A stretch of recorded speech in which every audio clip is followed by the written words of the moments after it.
La politique, dit-on, est l'art du possible. C'est généralement vrai. Il est, cela dit, des situations où elle est l'art du nécessaire. Nous y sommes, ou plutôt, nous devrions y être. Las, nous n'en prenons pas le chemin, c'est le moins que l'on puisse dire, alors que l'échéance de 2017 semble bien être la dernière sortie possible avant l'autoroute vers l'enfer, n'en déplaise aux ravis de la caverne. Les politicailleries battent leur plein, sur fond de quinquennat agonisant misérablement, et sur fond de fractures non plus sociales, mais au sein même de la civilisation, de notre civilisation, occidentale et française. À l'aune du réel, quid de toutes ces politicailleries?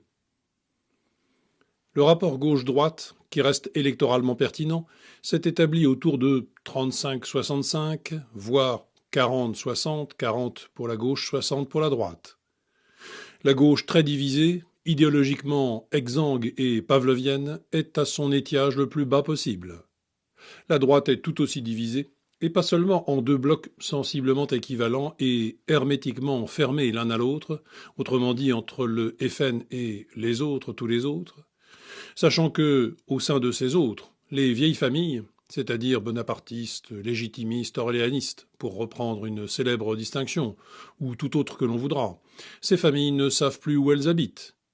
Et on ne trouve plus désormais que des écuries et des politicards à la solde de leur ego médiatique, se disputant seulement pour les prébendes et les oripeaux d'un pouvoir évanoui. Un semblant de tripartisme s'est donc installé, qui ne peut être que provisoire, malgré le dévoiement extrême de nos institutions, pendant que le centre, éternel triangle des Bermudes électorales, est en vérité dominant politiquement. Européisme, mondialisme, libéralisme aussi bien économique que culturel, autrement dit, l'horreur économique et le gauchisme culturel sont, in fine, toujours gagnants, et imposent leur diktat.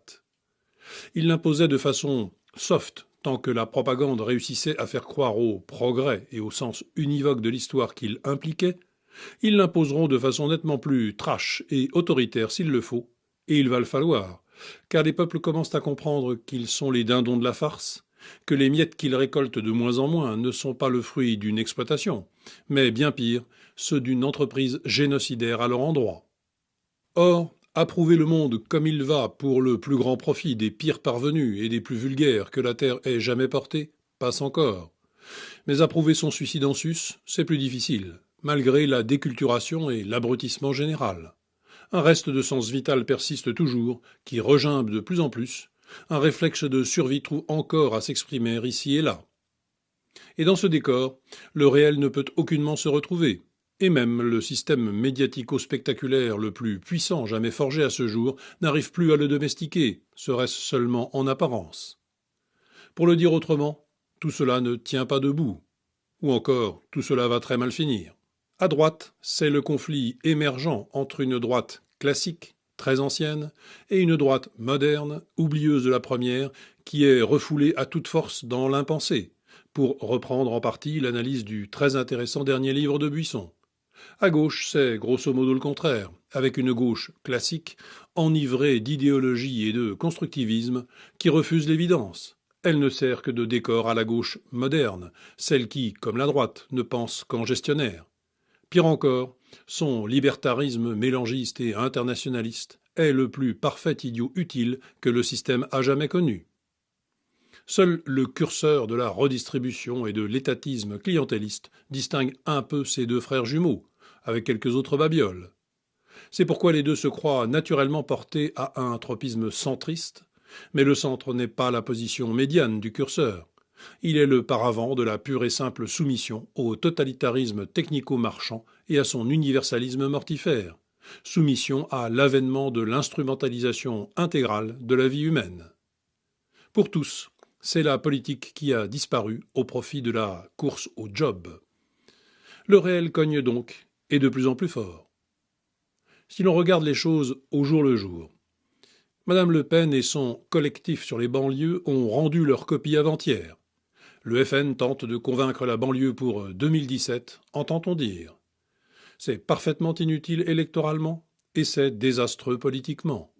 Ce n'est plus de la dédiabolisation, c'est de la normalisation à outrance.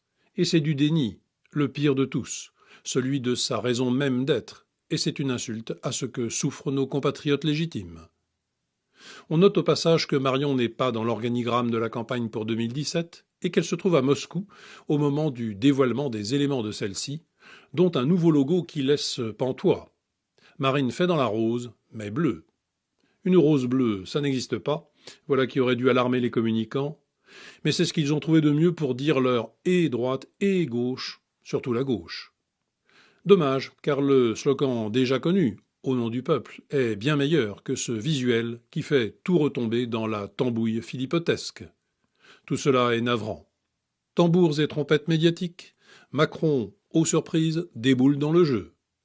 Large rasade de 20 heures et de journaux divers et variés, articles et éditoriaux, rien n'est trop beau pour ce puceau sorti de nulle part, richement doté par de puissants parrains, et qui ne fera, au mieux, que disputer à 2 ou 3 autres le marais incertain des plus ou moins 10% du fameux trou noir centriste. Chacun sait qu'il ne peut rien faire d'autre, mais le voilà tout de même bombardé homme du renouveau. Son baratin formel, creux et vague, se contente de gloser superficiellement sur, je cite, la libéralisation des énergies, un peu comme NKM, entendez un libéralisme économique bêtement orthodoxe, en prétendant l'associer à la protection des plus faibles, entendez un assistanat minimal pour tous les ploucs incapables de saisir les merveilleuses opportunités offertes par la concurrence mondialisée. Sinon, immigration sans limite, libre-échangisme du même tonneau, mélangisme d'ailleurs généralisé, multi-tout et n'importe quoi, libertarisme destructeur et corrupteur, Macron n'y voit aucun problème. Et non seulement, il n'y voit que des avantages, puisque cela favorise le marché, et que, dès lors que ce dernier est servi, tout le monde est heureux. Mais on vante la fraîcheur de son discours, sic, et l'originalité de ses idées, au nombre de 3 ou 4 pour l'heure. Idée qu'on met en exergue sans la moindre réflexion critique, afin de donner à penser qu'il y aurait des marges de manœuvre fantastiques pour renouveler miraculeusement la situation désastreuse à tous égards du pays, qu'il suffisait d'y penser, et que, coup de bol, le sémillant Macron le fait pour nous. C'est vraiment Macron ou les habits neufs du président Mao. Prenons un exemple parmi ces faramineuses imaginations. Les 35 heures à la carte, selon l'âge, qui est par excellence ce qu'on appelle une fausse bonne idée. Elle est d'abord inconstitutionnelle, par rupture de l'égalité sur des bases discriminantes, qu'on se rappelle du SMIC jeune entre autres. Plus fondamentalement sur ce thème, elle est contraire à la sacro-sainte égalité française. Mais elle est surtout hors sujet par rapport aux besoins des entreprises. Une entreprise a un quantum de travail à faire effectuer par ses salariés en temps et en heure, fonction de son carnet de commandes. La flexibilisation du temps de travail, aujourd'hui sur une base annuelle, qui est la réponse, n'a que faire de l'âge du capitaine, mais a tout à voir avec les compétences disponibles. Ne parlons pas des multiples effets pervers et complications que ne peut qu'engendrer ce genre de bricolage.